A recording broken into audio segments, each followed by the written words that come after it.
It's a ghost. The ghost of a house that once was new. But it hasn't always been like this. Once upon a time, when the house was new, happy people lived here, and the owner was proud of his house.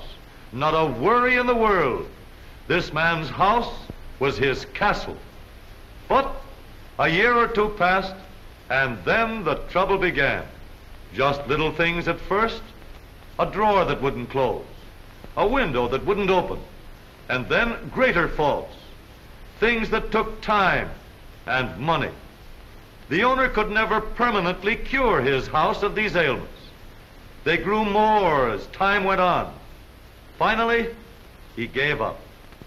He realized the trouble was far below the surface, in the foundation under the house. Today, every man's automobile is his house on wheels, giving him a roof over his head, keeping him warm in winter, cool in summer, besides moving him about wherever he wants to go.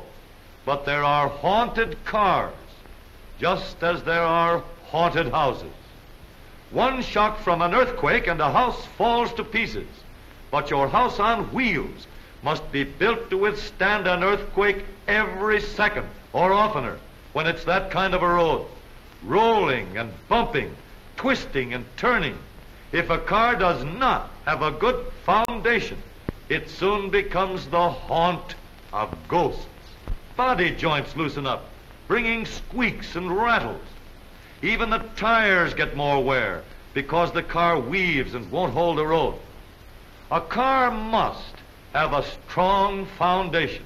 And in an automobile, the foundation is the frame. Few people see the real foundations of their houses, and few owners see the frames of their automobiles. And there are many important engineering developments in the modern automobile frame which aren't apparent when you look at the car. Let's see what an automobile frame has to do and what kind of a frame is required to do the job. This line is the road. These are the wheels. And this is the body. Now let's look at it from another viewpoint. Looking down on top of the car. The car is supported at four corners by the wheels. We must have a strong, rigid foundation to support the body over its entire length. So let's take off the body and build a foundation, starting with these two pieces of steel, which we will call side members. Now we need something to keep the side members apart and something to hold them together. So we put in two more steel pieces, which we call cross members. But how are we going to turn those front wheels? They haven't enough room. Well, let's give them all the room they want. Let's make the frame narrower in front. That's better. How about the rear end of the frame? We've got one cross member, but that's not enough. It will give us a good, rigid support for the gas tank, but we need something stronger than that. Let's put in another one that makes the rear of the frame strong and rigid. And just to make sure that our foundation won't go together in the middle like this, let's put in another cross member right about here. Now we have a frame that you can't pull apart, that you can't push together. Pretty good job as far as we've gone. Hey there, that won't do. To prevent this sort of thing, let's put in some more steel girders like the letter Y. Now, any force applied here will be transferred to the center of the frame. But we don't want to be compelled to make this center crosspiece too heavy. So, to help spread the strain, let's put in these members, like the letter K. Of course, we have to consider the engine. We're going to support the front of the engine here. So we'll have to have another cross member here to support the rear of the engine. Now we've designed a skeleton frame, but before we ride on it, we'll have to do some figuring. And the first thing we want to know is what part of the frame is going to get the most severe strain, or as engineers would say, where is the point of maximum stress? This is a piece of steel supported at each end. we apply a weight at the center of this piece of steel. We let the steel bend up and down, and it doesn't break because the strain is equalized throughout its length. But suppose we fasten a steel box over half the length of the beam and again apply the weight.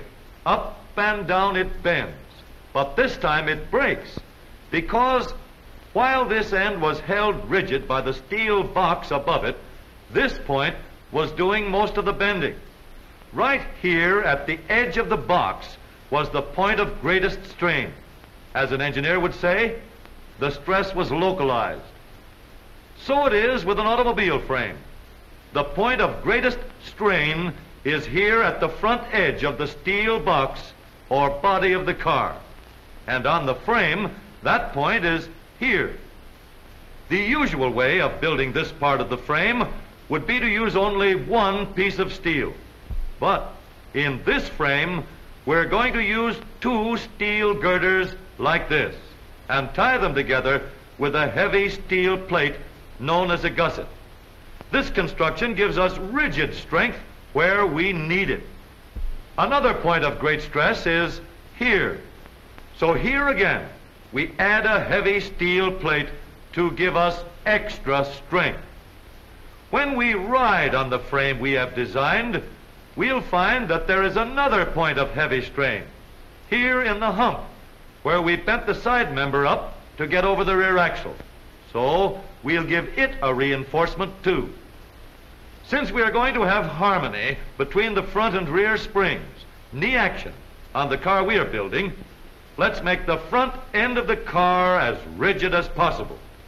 With knee action, we use this sturdy girder of steel to hold the wheels.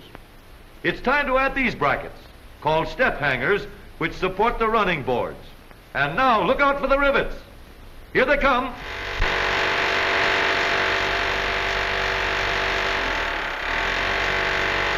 "219 tough steel rivets to hold our frame together.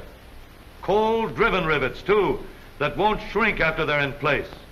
Now we have a strong, rigid foundation. With this YK frame, your car will stand up under the hardest usage for tens of thousands of miles. Strong, heavy side members for support, sturdy cross members for rigidity, big steel center braces for strength, heavy reinforcements at points of greatest strain, a good husky support for the engine, and a strong crosspiece to hold the knee action wheels. Such a frame gives rigid support to the whole car. Springs, steering gear, and engine have a firm foundation. The body and every part of the car ride on a frame that is solid, strong, and safe. With such a foundation for your car, you can ride on good roads or bad roads or any kind of road. Your car has a foundation to protect all vital parts from damaging shocks and strains. Summers and winters may come and go, but such a house on wheels will never have to fear the creaks and rattles of a haunted house.